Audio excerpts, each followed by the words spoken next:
Danny Boone, a retrouvé ce jeudi soir sur TMC dans 8 rues de l'Humanité, a été l'heureux propriétaire d'une grande maison à Los Angeles.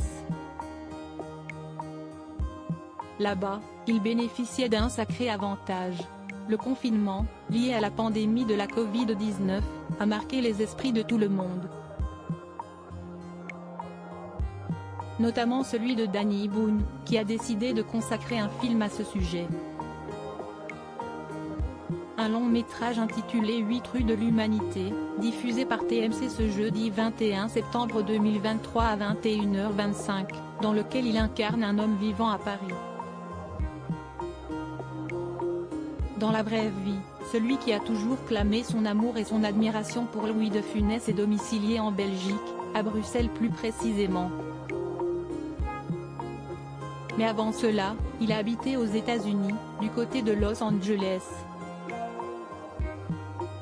Comme le rapportaient nos confrères de La Voix du Nord, qui étaient partis à sa rencontre en 2018, il avait flashé sur une belle demeure de couleur blanche située sur la Corsica Drive, dans le quartier très prisé de Pacific Palisades.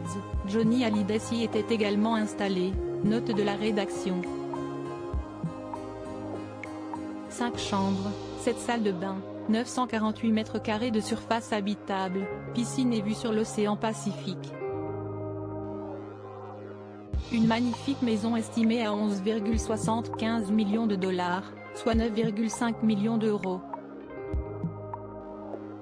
Un endroit où l'acteur se sentait épanoui. Notamment parce que là-bas, il n'avait pas à faire face aux inconvénients de la notoriété, si est plus facile de vivre à la parce que personne ne m'y connaît, tandis qu'en Europe les gens me demandent souvent des autographes, des selfies. Les enfants ont l'impression qu'on leur vole leur père. Pour rappel, Danny Boone est le père de Noé, dont la mère est Judith Godrèche, de Mehdi, né de son mariage avec Sophie Hermelin, ainsi que d'Ethan, Elia et Sarah, nés de son union avec Yael. Une belle fratrie, dont il est très fier et avec qui il partage notamment un point en commun. Ce n'est ni l'humour, ni le cinéma, mais point la musique. Je ne les ai jamais forcés à prendre des cours. Je suis très fier, j'adore. Quand je les vois se mettre à la guitare ou au piano ou à la basse, moi je n'ose plus jouer maintenant, confiait-il en août 2019 lors d'une interview accordée à RTL.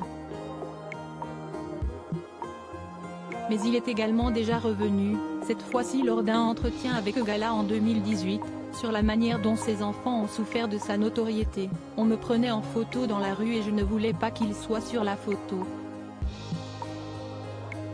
Ils me demandaient pourquoi, ils croyaient que je ne les aimais pas.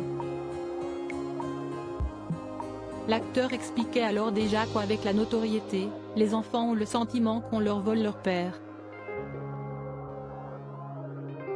Il n'a pour autant jamais failli à ses responsabilités de père. Les exigences de mon métier ne m'ont pas toujours permis d'être présent au long cours, mais je n'ai jamais lâché le fil. Avait-il affirmé au Figaroscope, en février 2019.